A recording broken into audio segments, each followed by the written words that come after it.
వజీర్ సాహెబ్, నా తలపాగాను కొద్దిగా ఎదిగిన గడ్డాన్ని పైన వేసుకున్న కండువాను వారికి విసుగు లేకుండా వివరిస్తూ ఉంటాను. క్షమించండి కవిగా. క్షమించవలసిందేమీ లేదు. వినండి వజీర్ సాహెబ్, మాది కొరాసిన్ తాలూకు యోమన్ రైతు కుటుంబం.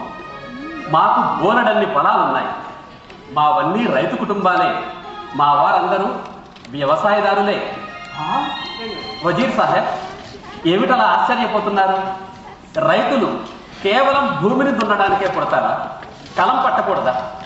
కలం ఒక ప్రత్యేక వంశానికే పరిమితమా?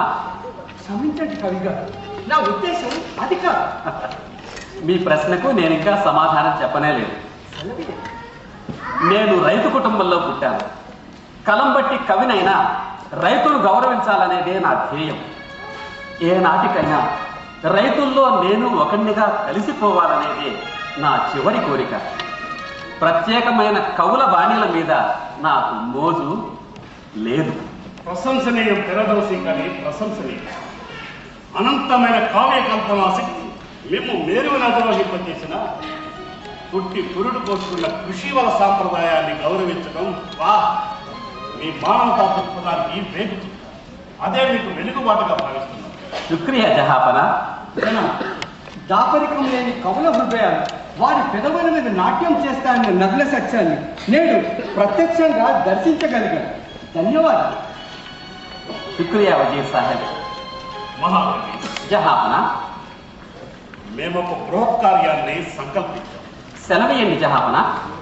మా గజనీ రాజవంశ చరిత్రను పద్య రూపంలో షానామాల పేర వ్రాయించాలని సంకల్పించాం.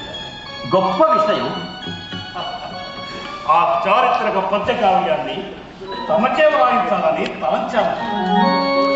ఓ కవివర్య, నీ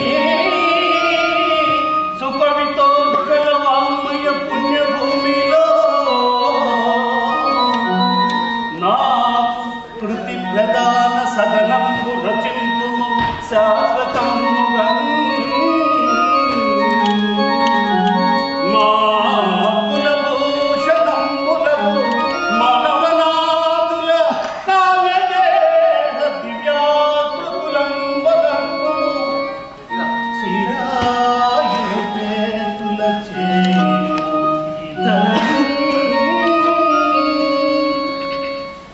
జహాపన, కవి ఊహాజీవి. అతడు ఎన్నుకున్న ఇతివృత్తాన్ని ఊహించిన గమ్యానికి చేర్చగలడు. కానీ చరిత్రలు అలాంటివి కావు.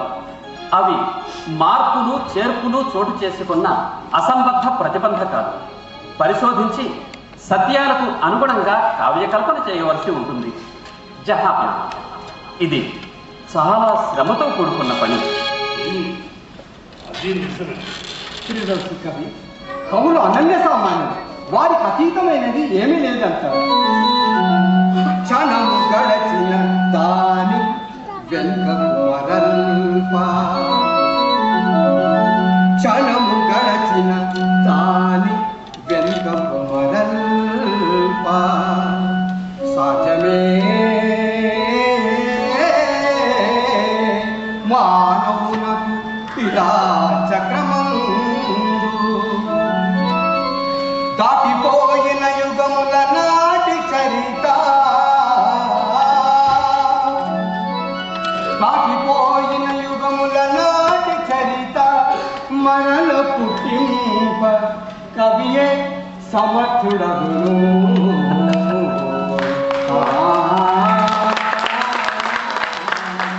అని అన్నాడు కదా. జహాపన, మీ వజీరు ఉద్దండులా ఉన్నారు.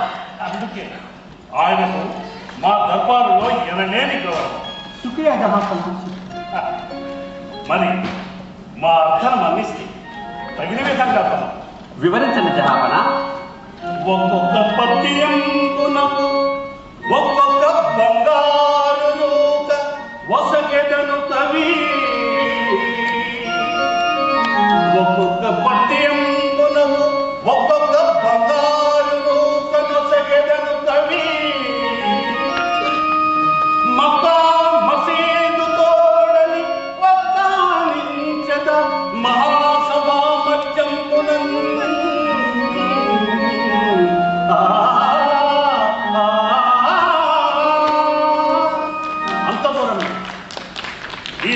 సందర్భంలోనే ఆహ్లాదోడుగా మాట ఇస్తున్నారు. ఒక్కొక్క పద్యానికి ఒక్కొక్క బంగారు దీనారాన్ని సమర్పించుకుంటారు. మహాకవి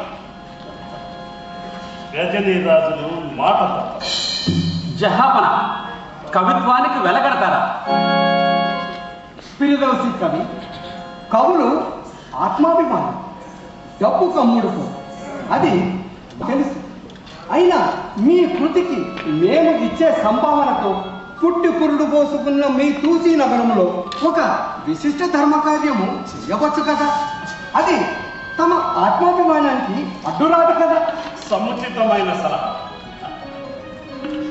అలాగే కానీ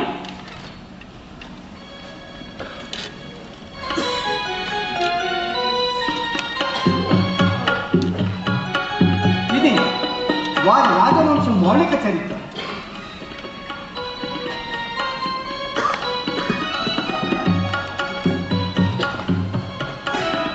తమ అంగీకారానికి ధన్యవాదాలు. ఆశీర్వాదాలు.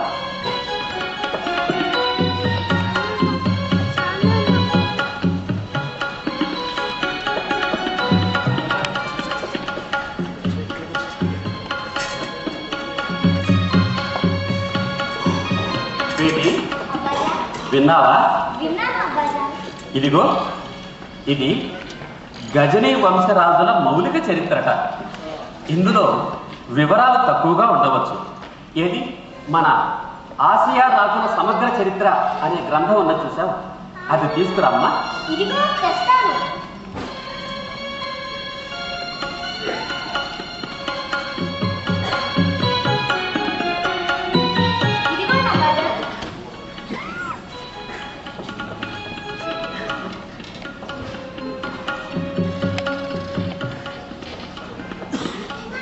గజనీ రాజుల చరిత్ర. ఓ, వీరి చరిత్ర చాలానే ఉంది. ఈ మౌలిక చరిత్ర అంతగా ఉపకరించకపోవచ్చు.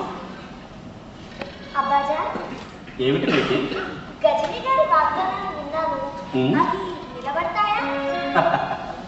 ఎందుకమ్మా సందేహం? తప్పక నిలబడతాయి. గజనీ మహమ్మదు మహాకళాభిమాని. ఆయన నిర్మించిన గజనీ నగరాన్ని చూశాం కదా. ఇంత రమణీయంగా ఏ నగరమూ లేదు. ఆయన కళాభిరుచికి అది చాలు. క్షమించవలసిందేమీ లేదు. కావ్య రచన వెంటనే ప్రారంభించాలి. రా, ప్రార్థన చేద్దాం.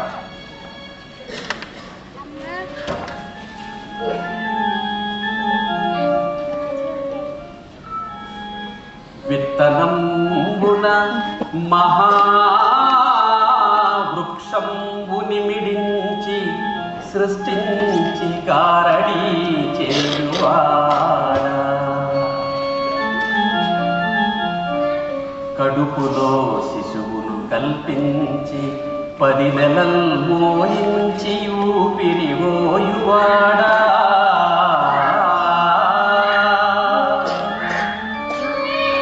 సద్భక్త వరులకు సాక్షాత్కరించియు ఉన్న చోటెరిగింపకున్నవాడా, పుటమరించకముందే పుష్ప సంతతులకు వింతగా రంగులు వేయువాడా, చెలువ మొప్ప ఉడమి సృష్టించి మాకిచ్చి అనుభవింపుడనుచు ఆనతిచ్చి నిలువ నీడలేక నిల్చిన కలవాడా, కడుపు నిండమమ్ము కన్నవాడా,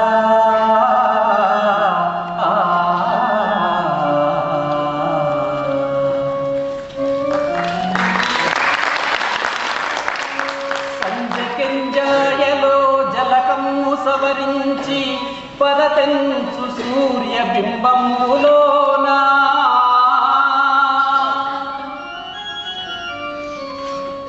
వచ్చిన నాటి చంద్రుని ధవళ హాసములలోనా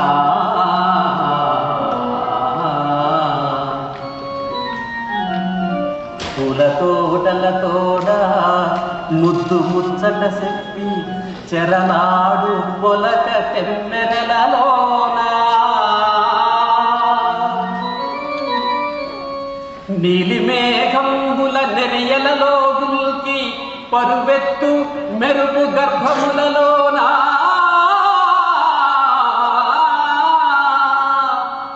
హాయిగా పవ్వలించి బ్రహ్మాండములను పల్కరించుచునున్న దివ్య స్వరూప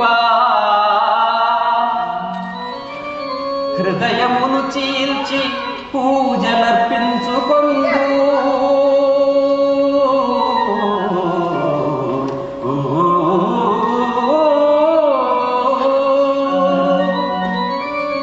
హృదయమును చీల్చి పూజలర్పించుకొందు అందుకొని పొమ్ము వ్యవధి లేదనకరము